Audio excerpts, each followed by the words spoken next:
Welcome back to Physics 30. This is the unit on early quantum theory and models of the atom. And here are the sections we'll be looking at in this chapter, starting off with 27-2, Blackbody Radiation and Planck's quantum hypothesis. So the second aspect of the revolution that shook the world of physics in the early part of the 20th century was quantum theory, and the other was Einstein's theory of relativity. Unlike the special theory of relativity, the revolution of quantum theory required almost 3 decades to unfold, and many scientists contributed to its development. It began in 1900 with Planck's quantum hypothesis and culminated in mid-1920s with the theory of quantum mechanics. Alright, so if we look over here, the first thing we're going to look at is blackbody radiation and Planck's quantum hypothesis. The first thing you may want to get down is that this graph that I'm going to show you here deals with temperatures in degrees Kelvin, and here is this simple relationship to convert from degrees C to degrees Kelvin. So if you take degrees Kelvin, subtract 273, you get the degrees in Celsius, or of course add 273 to each side and we get degrees Kelvin. And the 273 comes from the idea that absolute zero, the coldest that anything can get, is negative 273 degrees C. So if you had negative 273 plus 273, you get 0 degrees Kelvin. So the coldest that temperature reading that you can get in Kelvin is 0 degrees. Okay, so blackbody radiation, one of the observations that was unexplained at the end of the 19th century was the spectrum of light emitted by hot objects. And of course it talks about something that was done earlier on in this book, but we didn't look at that. At higher temperatures there is sufficient infrared radiation that we can feel the heat if we are close to the object. At higher temperatures, such as 1000 Kelvin, objects actually glow, such as red hot stove burners, or the heating of an element in a toaster. At temperatures above 2000 Kelvin, objects glow with a yellowish or whitish color, such as a hot iron or the filament of a light bulb that we see. The light emitted contains a continuous range of wavelength and frequencies, and the spectrum is a plot of intensity versus wavelength or frequency. So wavelength increases in one direction, frequency increases in the opposite direction, and of course the relationship between wavelength and frequency that you would have taken in Physical Science 20. V is equal to lambda f, or V is equal to wavelength times frequency, where V, of course, what is the object that's speeding? It's the speed of light, 3.00 times 10 to the 8 meters per second. Okay, so we have that. As the temperature increases, the electromagnetic radiation emitted by hot objects not only increases in intensity, so how bright it is, how we see it, but has its peak intensity at higher and higher frequency. So if we heat something up to 3000 degrees Kelvin, the peak frequency is around here, just less than 1000 nanometers.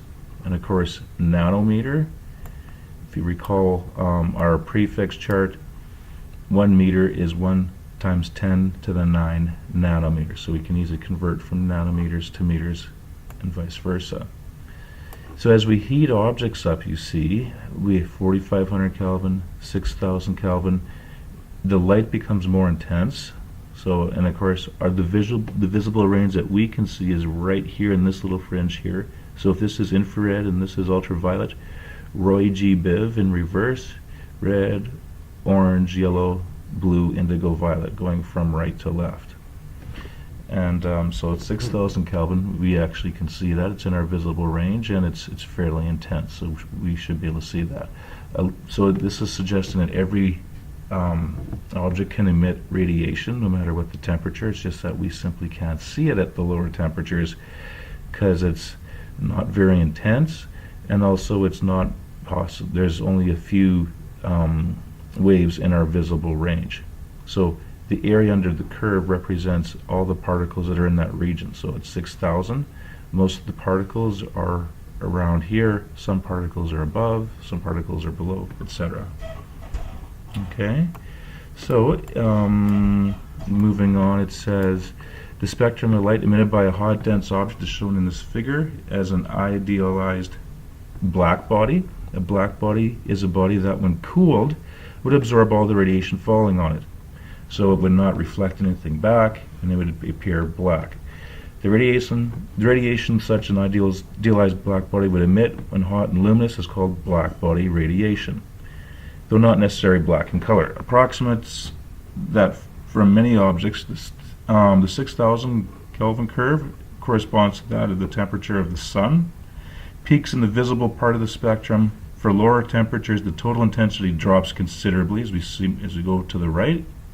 For lower temperatures, the total intensity drops considerably, and the peak occurs at longer and longer wavelengths or smaller and smaller frequencies. This is why objects glow with the red color around 1,000, because most of our visible range is going to be towards the right here in the red area.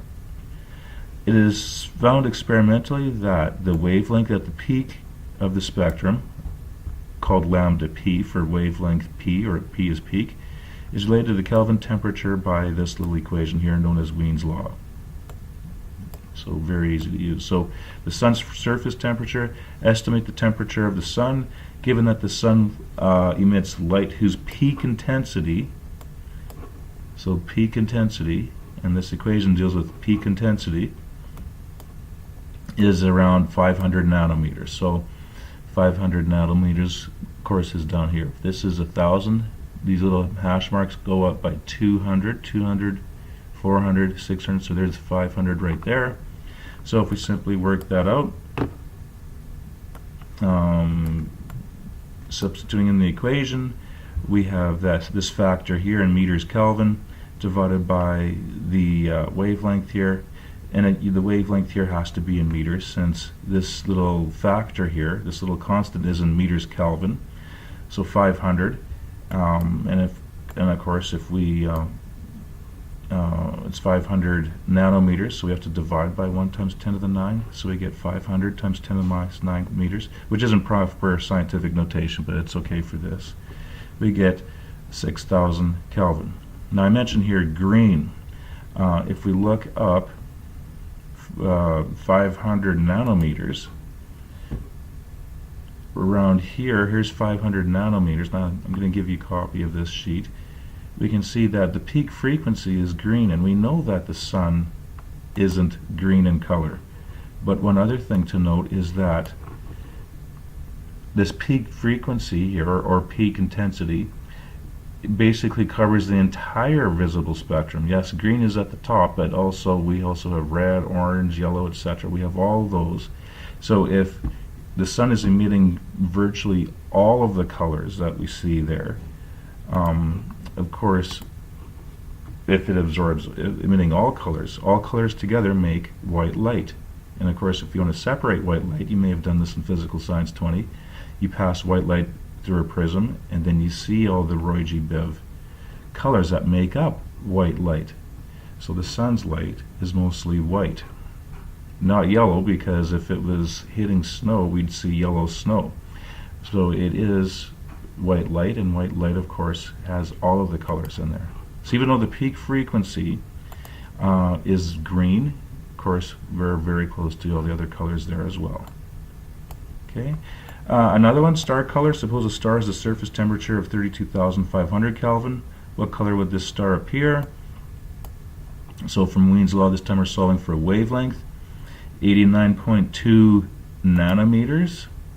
So 89.2, of course, it's going to be far left over here, far over in this region here, the ultraviolet region. So as mentioned here, the peak is in the UV range of the spectrum and will be way to the left. Or we can look at this chart here, 200, 400, so it's going to be way over here on the left hand side.